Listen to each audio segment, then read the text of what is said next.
आज शारदीय नवरात्र का छठा दिन है और आज माता के छठे स्वरूप मां कात्यायनी की पूजा अर्चना की जा रही है। सुबह से ही मंदिरों में भक्तों की भीड़ उमड़ी हुई है और ऋषि कात्यायन की पुत्री होने के कारण इनका नाम कात्यायनी रखा गया है। मां कात्यायनी की पूजा से विवाह संबंधी समस्याएं दूर होती हैं। धार्मिक मान्यता है कि इनकी कृपा से योग्य वर और विवाह की सभी अड़चनें दूर हो जाती हैं।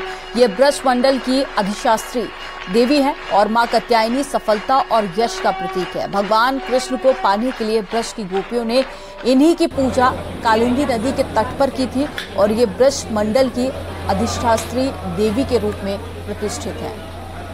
तो सुबह से ही मंदिरों में भक्तों की भीड़ लगी हुई है। आज नवरात्र का छठा दिन है और आज माता कात्यायनी की पूजा अर्चना हो रही है।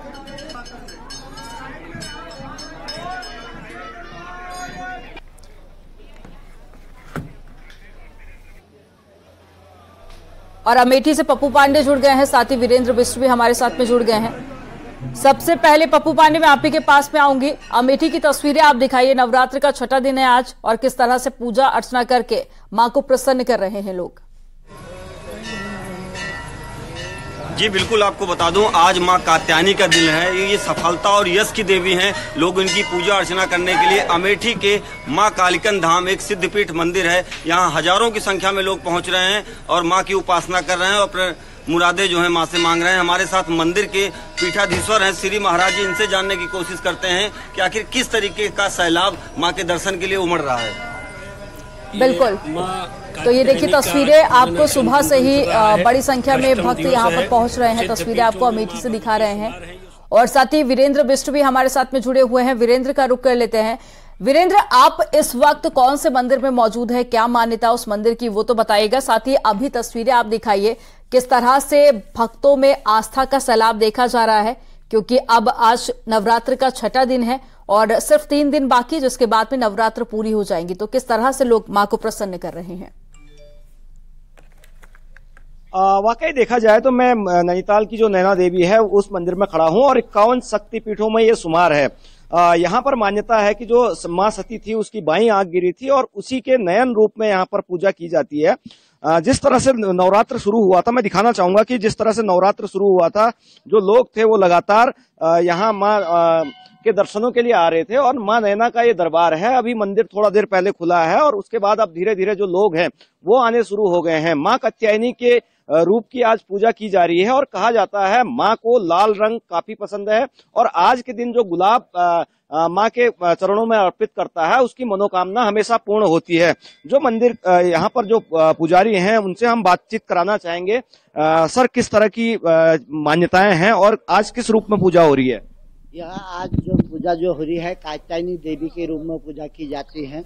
इसमें फूल, पिठा, कुमकुम, चंदन और रोली का वो किया जाता है और चावल जो है उन्हें लाल बनाए जाते हैं। देवी लाल वस्त्रों से प्रसन्न रहती हैं।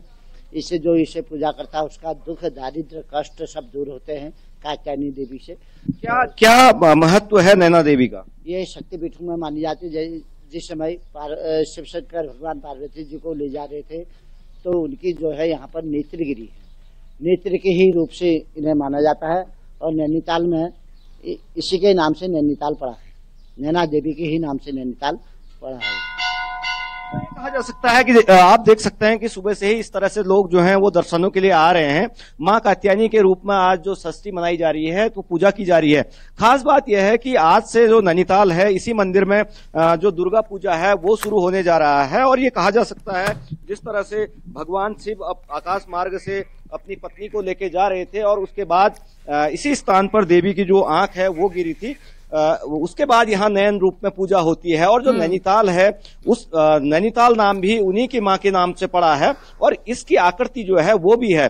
और जो नैनीताल की जो झील है उस झील का जो जल है उसे भी मानसरोवर के जल की तरह संज्ञा दी जाती है और 3 ऋषि अत्रि, पुलह, पुलकस, जो 3 ऋषि थे उन्होंने यहाँ पर जो तपस्या की थी और मानसरोवर के जल को इसी स्थान पर प्रकट किया था। और ये कहा जा सकता है कि जिस तरह से मां सती है उसने अपने जो कृपा है वो सभी पर बरसाई रखी है नैनीताल की जो नैना देवी है, खासतौर पर उसकी कृपा पूरे शहर पे रही है, देश भर में रही है। और कई उदाहरण ऐसे मिलते हैं, जैसे नेपाल की एक बच्ची की जो नेत्र ज्योति है वो चले गई थी और उसने मां के दरबार में हाजिरी लगाई और उसके बाद उसकी जो आंखों की रोशनी है वो लौट के आ गई थी। तो ये कहा जा सकता है कि जो मां नैना है वो अपने भक्तों पर कृपा बरसाती है और खासतौर पर नवरात्रि के दिन या नवरात्रि के आसपास जो भी यहाँ पूजा करता है उसकी मनोकामना हमेशा पूर्ण होती है। जी, तो बिल्कुल लोगों की मान्यता है और 51 शक्तिपीठों में से एक है ये मंदिर, इसलिए लोग दूर दूर से यहां पर पहुंच रहे हैं।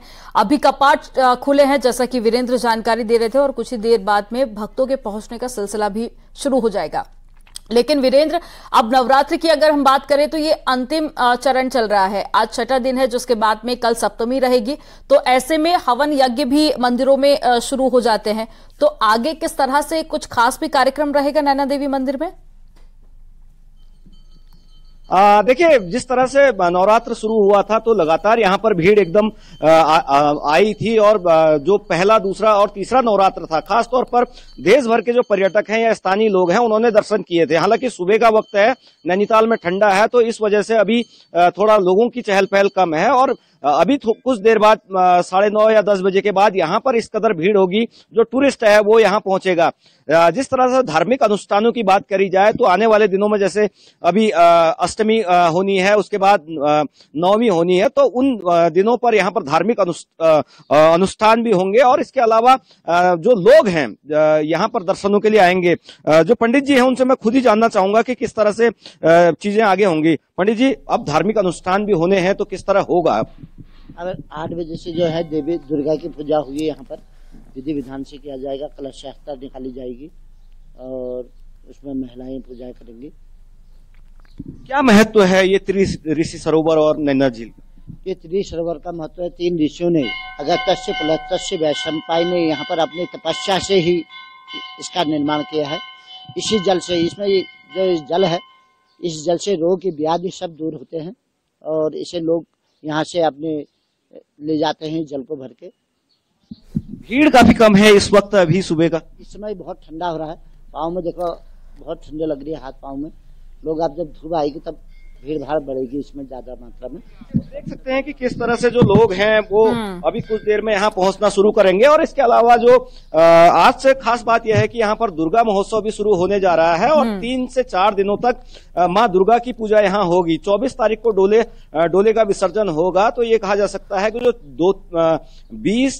जो 20 तारीख है और 24 तारीख तक इसी तरीके से जो धार्मिक अनुष्ठान होंगे वो होंगे। फिर उसके बाद दशहरा महोत्सव होगा और जो माँ नैना है, नैना ने तो कृपा सभी लोगों पर बरसाई है। तो ये कहा जा सकता है कि 2-3 दिन बिल्कुल वीरेंद्र, तो आने वाले दिनों में यहाँ पे धार्मिक अनुष्ठान भी देखने को मिलेंगे। हालांकि उत्तराखंड में मौसम बार बार करवट ले रहा है, लेकिन उसके बावजूद भी लोगों की आस्था है कि हर दिन बड़ी संख्या में लोग पहुंच रहे हैं, चाहे केदारनाथ की बात कर ली जाए या फिर नैना देवी की। अमेठी से पप्पू हमारे साथ में जुड़े हुए हैं। पप्पू पांडे, तस्वीरें आप दिखाइए, कितनी भव्य और दिव्य तस्वीरें अमेठी से सामने आ रही हैं, और अगर आपके आसपास कुछ श्रद्धालु हैं तो उनसे भी बातचीत कीजिएगा। बड़ी संख्या में श्रद्धालु मां के दर्शन के लिए आ रहे हैं, मां कात्यायनी की उपासना कर रहे हैं। यहाँ के महाराज हैं, श्री महाराज, इनसे जानने की कोशिश करते हैं। महाराज, किस तरीके से, क्या यहाँ का महत्व है? ये माँ भगवती स्वयंभू हैं और अमृत की रक्षा के लिए यहाँ पर महर्षि च्यवन जी के द्वारा यज्ञ किया गया था। तो उसी में जो अमृत आया हुआ था, उसी अमृत की रक्षा के लिए माँ भगवती स्वयं अपने गणों के सहित पाशाल स्वरूप हुई है, क्योंकि देवताओं ने, मनीषियों ने, संतों ने विचार किया कि अमृत की रक्षा कौन कर सकता है। तो आज दिन भर मां कात्यायनी की पूजा अर्चना यूं ही चलती रहेगी। मंदिरों में सुबह से ही श्रद्धालु पहुंच रहे हैं, अलग अलग तरह से उपासना करते हैं 9 दिन मां की, ताकि देवी को प्रसन्न किया जा सके। आप दोनों का बहुत शुक्रिया जानकारी साझा करने के लिए।